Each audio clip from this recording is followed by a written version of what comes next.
Every day, something dramatic happens in the Caribbean that affects our lives. We'll give you the details. We'll give you the facts on Caribbean Perspective with Eddie Frederick. Here's Eddie Frederick. Welcome to Caribbean Perspective. So glad you can join us.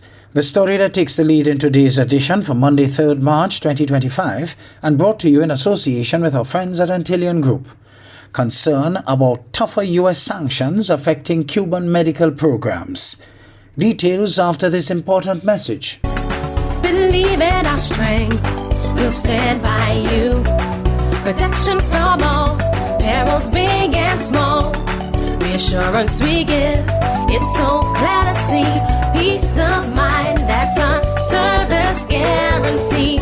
We look after all our family. Yes, we do at every opportunity. Antillean Group, underwriters of all classes of insurance solutions for your protection and investment. Live well financially.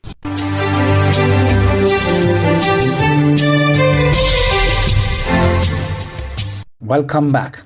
Local authorities in Barbados are very concerned about the tougher sanctions imposed by the United States targeting the Cuban medical program. The U.S. recently announced the expansion of its policy restricting visas related to Cuba, which will now involve the suspension of those associated with the island's international medical cooperation agreements. Minister of Foreign Affairs and Foreign Trade of Barbados, Kerry Simmons, says the developments now require dialogue with U.S. officials. He says the teams have served Barbados well, and Caribbean countries in general are also heavily dependent on these medical professionals. The truth of the matter is that Grenada has signaled, for example, that, if you took the Cubans out of their medical health system, their public health system in Grenada, you would be down to one anesthesiologist in the country and one cardiac surgeon. So they obviously are heavily dependent. Interestingly, so too is Jamaica, deeply intertwined with the assistance from Cuba. And it will vary from country to country. I think that what is important, and there's a book called Politics Among Nations by a gentleman called Hans J. Morgenthau. And he keeps making the point that the only permanent interest of any country is its national interest. And what is our national interest? Our national interest really with Cuba is what we have just discussed, the diplomacy of development. Africa is ripe with potential for Barbados, though its missions on the continent working to boost ties. Minister of Foreign Affairs and Foreign Trade Kerry Simmons says the island is focused on tourism and sourcing skill sets, among other things. He is upbeat about the planned in-person meeting of Africa and Caribbean leaders set for September this year. Minister Simmons also defended the Prime Minister's and other ministers' travel in the face of queries in the lower house of Barbados. Right now, the Kenyan High Commissioner should be on the ground in Ethiopia, or if he's not there yet, will be there soon, engaging with the Ethiopians on issues relating to those skill sets, because we are trying, as we did with the nurses in Ghana, to be able to source skills out of Ethiopia as well. And what are some of those fundamental skills? We keep talking about renewable energy and our renewable energy effort, but we do not have the technical expertise in terms of electrical engineers, electricity generation specialists, but we must do electricity generation planning. With respect to the question you ask about the wider benefits of some of the travel, the honourable member would know, because he's in the Ministry of the Environment, that the Green Climate Fund granted to Barbados, not lent, granted 40... Honourable member, you have 1 minute. Thank you, sir. Granted $40 million for the purpose of building water resource capacity for the Barbados Water Authority. That was negotiated again by virtue of travel. So the ordinary farmer in Barbados gets the benefit of augmented water supply as a result of that travel. A Don Anderson poll in Jamaica indicates performance of governing JLP and opposition PNP, and both showed high on the negative spectrum. More in this TVJ News item with Andrea Chisholm. The governing JLP has been making the rounds, spreading what they call good news about their record of performance. The opposition PNP, on the other hand, has been tracking activities, scrutinizing every major policy decision while openly criticizing the government. So between January 29 and February 13, 1,021 registered voters were asked to rate the performance of the governing JLP. 20% said it was very poor and 17% poor. 33% said it was average, 17% good, and 13% very good. Overall, the JLP had a 37% negative rating and a 30% positive rating. More persons felt that the performance of the JLP was negative than who said it was positive. Respondents were also asked to rate the performance of the opposition PNP. 19% said it was very poor and 27% poor. 37% said it was average, 10% good, and 8% very good. Overall, the PNP had a 46% negative rating and an 18% positive rating. The net difference is 28 points, all right? And that's significant in terms of a differential for one party vis-a-vis the other. Pollster Don Anderson analyzed the results. So we had a significant differential in terms of negative vis-a-vis positive as far as the People's National Party is concerned. The government, you have a lot more against which you can measure. People's National Party, as the opposition, there are kind of nebulous targets. And therefore you're rating them on the basis of what they say, perhaps countering what the government has done or said. So that's the kind of environment in which those two questions were asked. The RJR Gleaner Don Anderson poll has a margin of error of plus or minus 3%. Andrea Chisholm, TVJ News. Energy Minister of Trinidad and Tobago Stuart Young says government is taking a wait-and-see approach on whether U.S. President Donald Trump's policies will affect the Dragon gas deal. However, he assures that Trinidad and Tobago continues to engage U.S. officials. Energy Minister Stuart Young says government is taking a wait-and-see approach on whether U.S. President Donald Trump's policies will affect the Dragon gas deal, but assures Trinidad and Tobago continues to engage U.S. officials. Earlier this week, President Trump announced the termination of a license that allowed Chevron to operate in Venezuela, which reserves a concession made during the Biden administration, allowing Chevron to produce and export oil from Venezuela. And on Thursday morning, U.S. Secretary of State Marco Rubio, via a post on social media, said he is providing foreign policy guidance to terminate all Biden-era oil and gas licenses. Minister Young said government continues to use all channels possible to engage U.S. officials. We continue to be engaged. We're very aware of how important it is and who the decision makers are, and we will continue to do all that we can. Can we provide any assurance at this stage? The answer is obviously no. Are we engaged with the right people we believe? We think we are, and we will continue to work. And at every step of the way, if there is something for us to report, we will. Minister Young also criticized the opposition for what he said was its continuing rhetoric. This deal and this transaction on cross-border gas is not for PNM. It is not for UNC. It is not for any political entity. It is for you, the citizens of Trinidad and Tobago. This deal and that gas being delivered in 2027 is what is going to help us with the foreign exchange, is what's going to help us continue paying the bills on your behalf, continuing ensuring that there's drugs in the hospital, our children continue to receive education.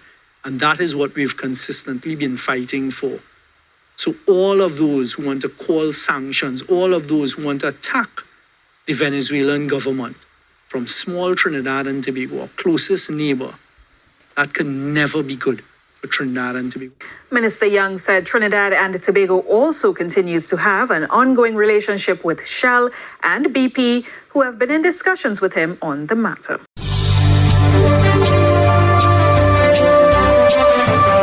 You're listening to Caribbean Perspective with Eddie Frederick. In association with our friends at Antillian Group, underwriters of all classes of insurance solutions for your protection and investment. Live well financially. This is a reaction presentation about Deacon Mitchell, the Prime Minister of Grenada, speaking about his partnership with Africa. Prime Minister, this year's Independence keynote speaker is none other than Aliko Dangote, a well-known businessman from Africa. A timely selection given that Grenada continues to strengthen its relationship with Africa. This government, you, have prioritized fostering the relationship with Africa, looking to Africa as a trade partner, despite the fact that Grenada, and really the Caribbean as a whole, barely trades with Africa. What do you see as the key barriers to trade between our regions? And why is it so important for Grenada and the Caribbean to strengthen these ties? Well, I think first, historically, our ancestors are from Africa, in large part in the Caribbean. And they came here, obviously, forcibly. And it is their resistance and their resilience that, to a large extent, built many of our European colonizers. And the Caribbean, to a large extent, have become independent nations over the last 50 to 60 years. And despite that, we have not really pursued rekindling and, frankly, discovering our roots. And so I think just from a cultural and a heritage perspective, it's important for us to foster ties with the African continent. From a global perspective, I think we can all accept that black people anywhere in the world, including in Africa, are often the most downtrodden, the poorest, and the most taken advantage of. And that's the direct legacy of slavery and colonialization of the African continent, and frankly, the African diaspora, whether it's in North America, whether it's in South Central America and the Caribbean. So I think for black people to rise everywhere, that connectivity with Africa, and ensuring that the economic ties and the trade ties and the people and cultural ties between Africa and its diaspora, wherever, is strengthened deliberately and intentionally. So I think that's the first point.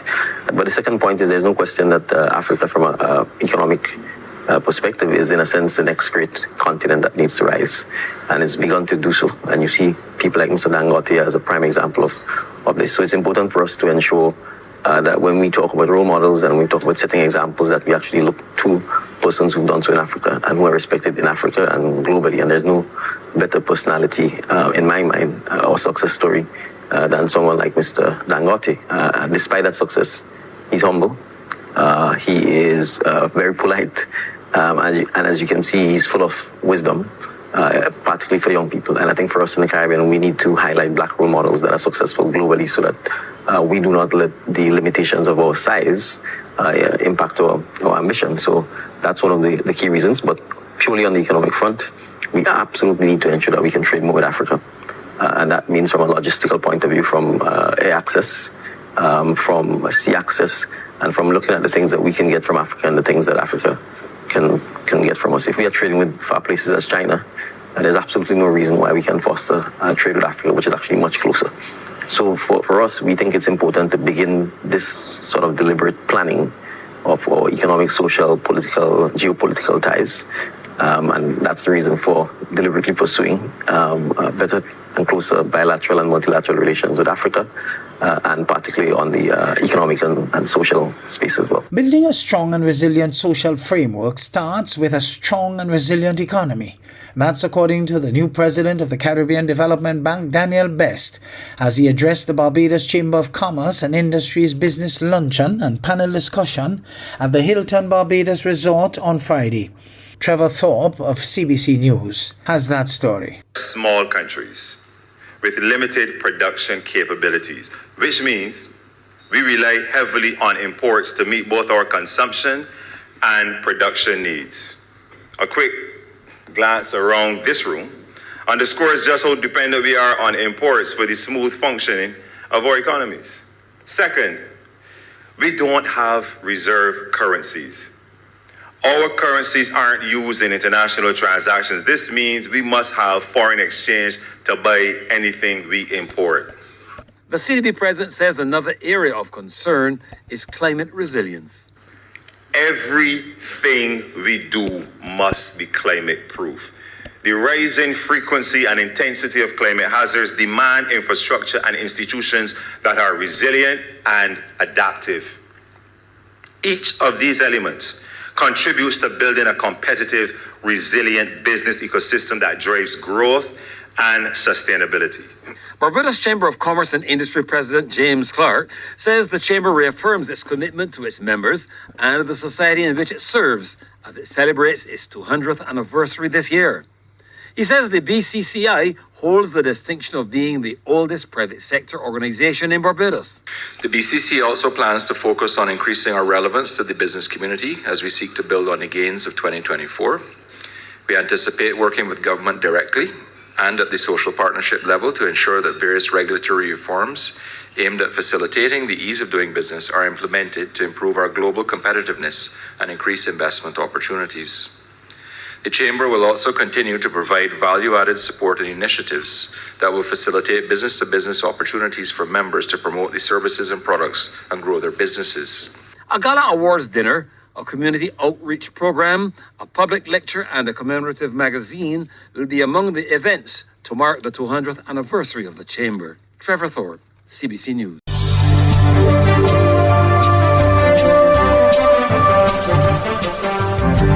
I am Eddie Frederick. This has been Caribbean Perspective, a whole new approach to highlighting developments in the Caribbean. In the meantime, please follow us on Facebook and subscribe to our YouTube channel for daily regional news and more, in association with our friends at Antillian Group. Believe in our strength, we'll stand by you. Protection from all perils, big and small. Reassurance we give, it's so clear to see. Peace of mind, that's our service guarantee. We look after all our family. Yes, we do at every opportunity. Antillian Group, underwriters of all classes of insurance solutions for your protection and investment. Live well financially.